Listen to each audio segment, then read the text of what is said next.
Bueno, vamos a ver si vuelve al poder o no vuelve al poder. Está con nosotros Albert Steigenberger para analizar todo lo que ha pasado.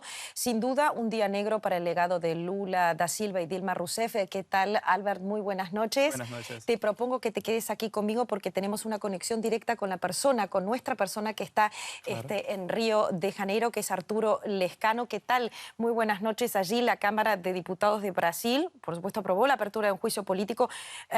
Arturo, ¿cómo se ha tomado esta decisión en las calles, más que nada de Río de Janeiro? La votación ha sido en Brasilia. Ha habido fuerte apoyo a Dilma. Hemos visto imágenes de intelectuales, de músicos, de gente famosísima saliendo a la calle a apoyar a Dilma Rousseff, pero parece que esto no ha ayudado mucho.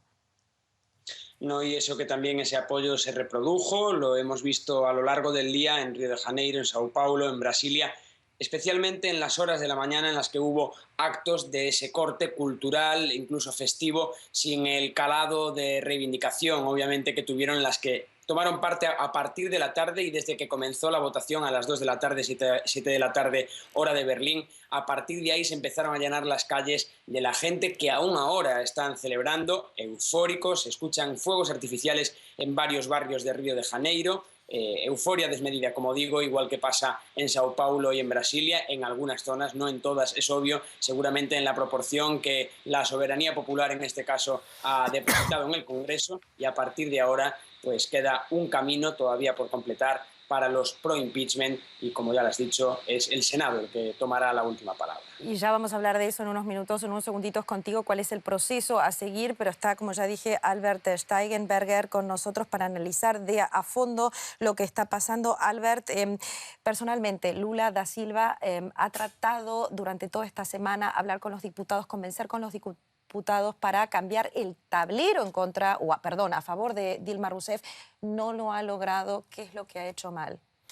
Yo creo que ya llegó demasiado tarde, no podía hacer mucho. El movimiento de impeachment cuando se aproxima es normal esta reviravolta. Y los diputados se quedan muchas veces por la presión popular, claro, sin saber lo que hacer. Entonces siguen los colegas.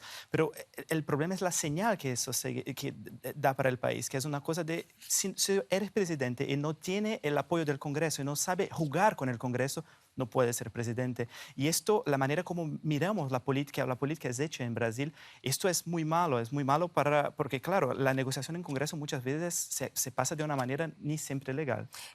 Hablábamos de cómo ha negociado Dilma Rousseff o con Lula da Silva el Partido de los Trabajadores dentro de lo que es la Cámara de Diputados. Indudablemente no lo ha hecho bien.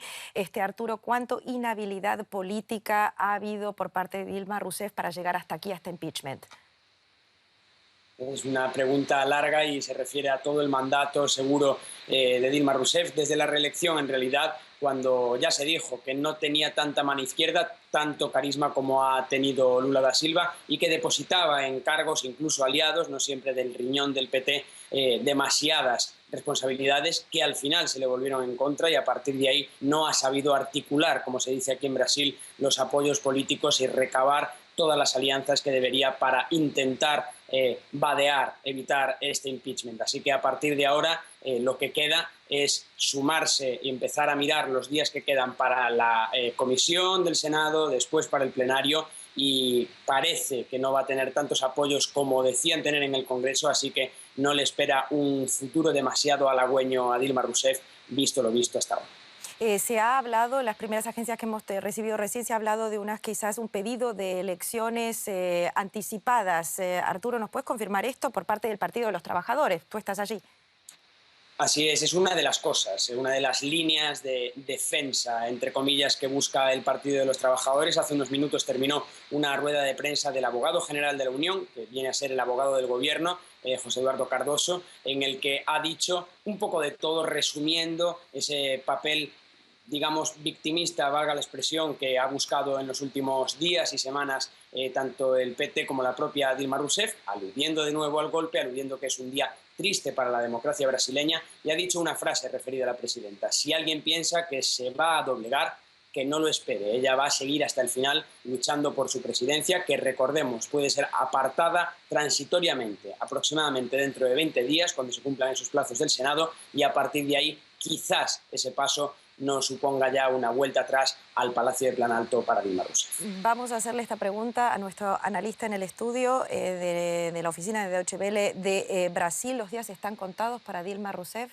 Sí, ahora Dilma, de hecho, necesita solamente de una mayoría, los oposicionistas necesitan solamente de una mayoría simple en el Senado. Entonces, todos apuntan que sí, que los días están contados. Está bien. ¿Cuál es el miedo ahora? El ¿Es miedo gobernable Brasil? es el problema.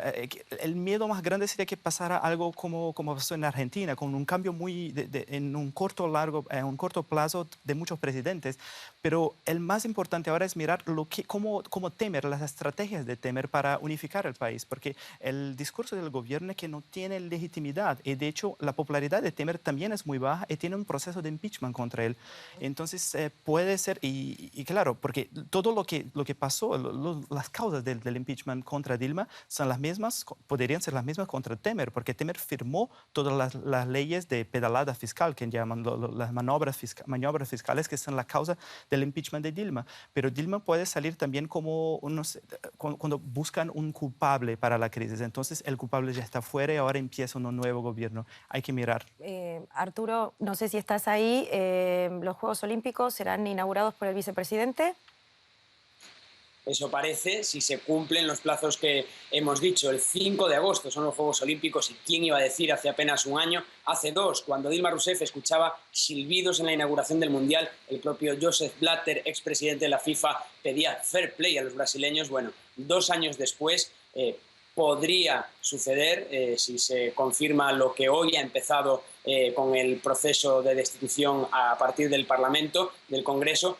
Puede ocurrir que Dilma Rousseff no inaugure los Juegos Olímpicos, sería Michel Temer que, si no hace elecciones anticipadas, se mantendrá en el cargo, y obviamente si no enfrenta un impeachment, se mantendrá en el cargo hasta octubre de 2018, al menos, cuando son las elecciones, las próximas fechas de las elecciones presidenciales marcadas aquí en Brasil. Arturo Lescano, muchísimas gracias y ahora sí a descansar después de este día, este domingo fuerte, un día negro seguramente para el Partido de los Trabajadores de Lula y Lula da Silva y Dilma Rousseff. Muchísimas gracias, Albert Steigenberger, por estas apreciaciones aquí en estudio.